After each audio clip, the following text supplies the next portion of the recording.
PCG, hinabol at hinarang ng China Coast Guard. Yan ang ating alamin at pag-uusapan mula po dito sa channel ni John Reps. Alamin natin mga babae, no, ang balitang ito, no, na di umano ay hinabol, hinarang at ginitgit, no, ng China Coast Guard po ang ating Philippine Coast Guard. Right? So, yan po mga kababayan, at baka hindi pa kayo nakasubscribe dyan sa channel ni John Reps. Nandyan sa ibaba ang full video link. I-click nyo lang po at i-subscribe at suportahan ng kanyang mga video uploads. At kung ikaw ay bago pa lang dito sa ating channel, ano pang hinihintay mo? I-click mo na ang subscribe button dyan sa ibaba. I-like mo na rin ang ating video. No? At tapatin na rin ang notification bell para ma-update kayo palagi sa mga latest video uploads natin. Right? So wag na natin patagalin. Umpisa na natin to. Let's go!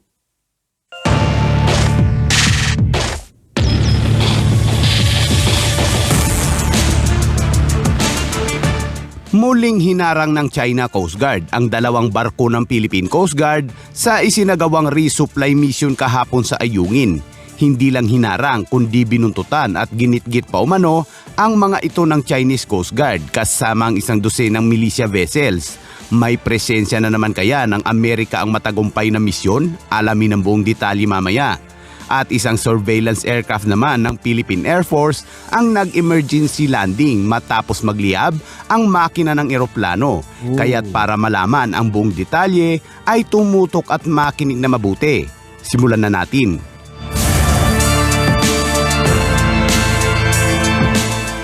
Kung may banggaan sa Scarborough Shoal, sa Ayungin Shoal naman ay may habulan at harangan.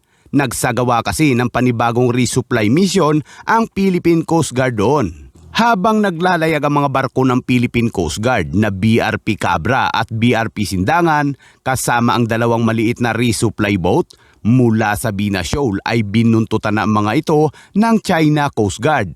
At pagdating ng mga ito sa Ayungin Shoal ay sinalubong na ito ng isang dosenang militia vessels na nagmula sa Mischief Reef. At syempre, tulad ng dati, dito na hinarang ang BRP Cabra at BRP Sindangan. Kitang-kita sa video mula sa Philippine Coast Guard na muntik na itong mauwi sa banggaan. Kaya naman ang Philippine Coast Guard ay umatras o dumistansya na lamang.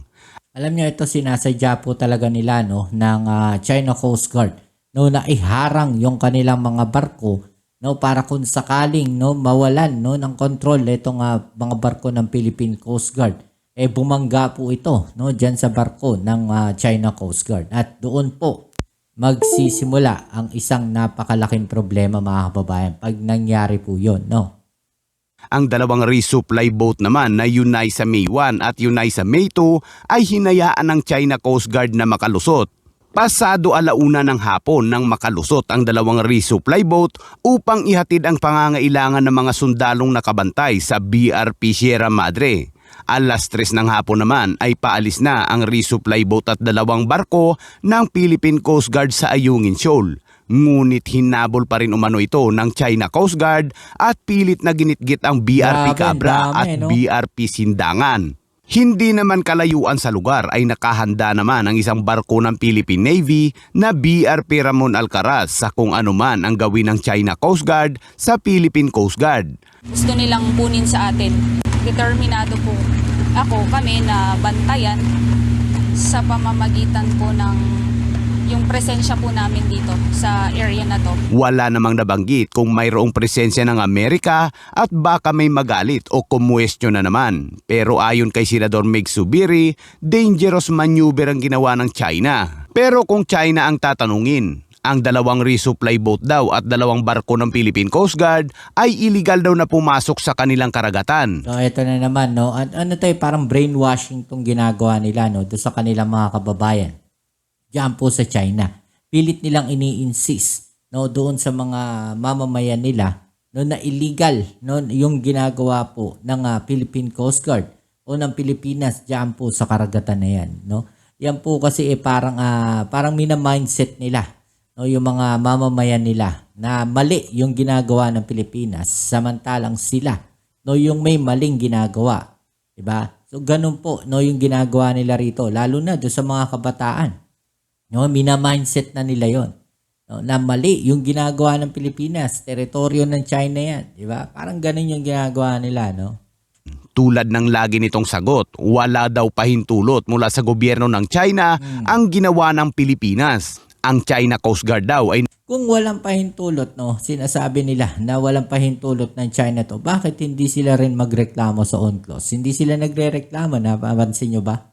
Diba? Hindi sila nagrereklamo sa UNCLOS dahil gusto nila, no, sa sarili nilang diskarte o pamamaraan, no, resolbahin nito sa pamamagitan ng pagharang nila doon sa mga barko natin. At kung tayo ay magkakamali, no, at tayo ay bumangga doon sa mga barko nila, no, eh magkakaroon po sila ng dahilan para gumawa ng isang aksyon, no, diyan po sa mga barko natin.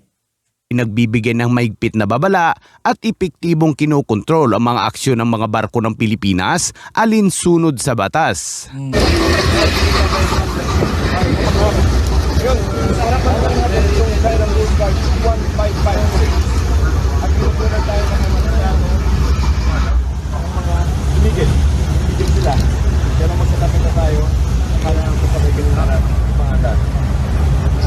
Nag-react din ng tuluyan itong BRP Sindangan. Talagang harap-harapan din ang hinarangan. Grabe, harap-harapan na to, no?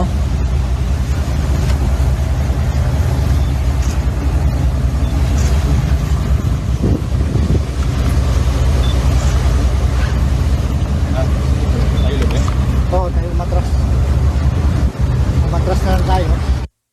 At sa ibang balita naman, isang C-208 surveillance aircraft ng Philippine Air Force ang napilitang lumapag sa Mactan Cebu International Airport matapos magliyab umano ang makina nito ilang sandali lang matapos mag-take off mula sa isang hindi nasabing lokasyon. 17 domestic at international flights sa Mactan Cebu ang naapektuhan dahil sa engine trouble at pagsadsad nito. Ligtas naman ang 5 crew na sakay nito. Samantala, kahit paminsan-minsan ay subukan naman natin mga kabayan na pakinggan ang pinagsasabi ng mga pro-China. Nasa loob noong nagmimistulang Siolo Isla ay merong lagoon sa loob. At makikita ninyo bandang kanan, merong pungpuwang doon. Ayan sa bandang kanan. Yan po yung ginwardyahan ng Chinese. Ayan. Ayan mga kabansa, klarong-klaro. Ngayon nagkakaintindihan na tayo.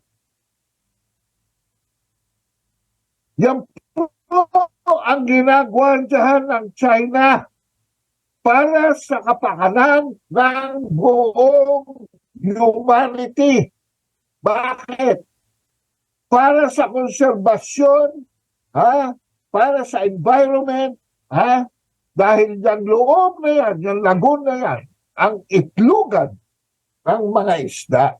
Diyan po pumapasok ang mga isda, mangingitlog sila dyan, pag na-hatch na, yung mga malalaking isda, paglabas nila doon sa lagoon, ayan na, pwede na. Bakit, tanong ko lang sa kanya, no, bakit kailangan China yung magbantay dyan? Bakit hindi mo sabihin, no, sa iyong sinasabi ngayon, bakit hindi mo sabihin na bakit China yung nagbabantay dyan at bakit hindi Pilipinas samantalang yan ay nasa loob ng exclusive economic zone ng Pilipinas, no? So pinapaboran mo ba, no, na China yung nagbabantay diyan po sa lagoon na yan, no? 'Di ba? Pinapaboran niya ba, no, na dapat China nga yung magbantay diyan sa lagoon na yan at hindi Pilipinas, 'di ba? Yung kunin yan, miski na Vietnamese kayo, Chinese kayo, Filipino kayo, Taiwanese kayo. Pero sa loob ng lagoon, that is a sanctuary. Ngayon, kung ayaw pangalagaan ng China yan, hindi naman kami papayag sa inyo. Pero huwag nyo kami tawagin pro-China. Pro-environment kami. Pro-fish. Ulitin natin mga babayan. Pro-China. Ngayon, kung ayaw pangalagaan ng China yan, Hindi naman kami papayag sa inyo. Okay, so hindi raw siya papayag na hindi China yung mag-alaga po doon sa lugar na yan o magbantay po dyan sa lugar na yan ng Scarborough Shoal. No? Hindi daw po sila papayag, no, na hindi China. Bakit? Sa Pilipinas yan eh. Bakit hindi mo sabihin, no, na dapat Pilipino at hindi China yung magbantay dyan po sa loob na yan ng lagul ng Scarborough Shoal? Diba? Tapos sasabihin niya dito na hindi daw po siya pro-China. Pero huwag niyo kami tawagin pro-China. Oh, 'di ba? Wag niyo raw silang tawagin na pro-China. Malino do sa statement niya, 'di ba? Gusto niya China yung magbantay doon sa loob ng lagoon ng Scarborough Shoal. 'Di ba? Pero ayaw niyang tawagin sila na pro-China. Ang ini-insist nila, no, pro-environment sila. Ano masasabi nyo? Bakit hindi kayo magsalita noong may mga nasira po na coral reef? No, nasaan kayo? Pro-environment kami. Pro-environment sila. Pro-fish kami. Pro-conservation kami. Pro-conservation sila. Bakit hindi nga Pilipinas ang dapat magbantay dyan at bakit China? No? Ha? So, ano ba pinaglalaban dito ni Tariela? Yan ho yung pinasok ng BIFAR vessel.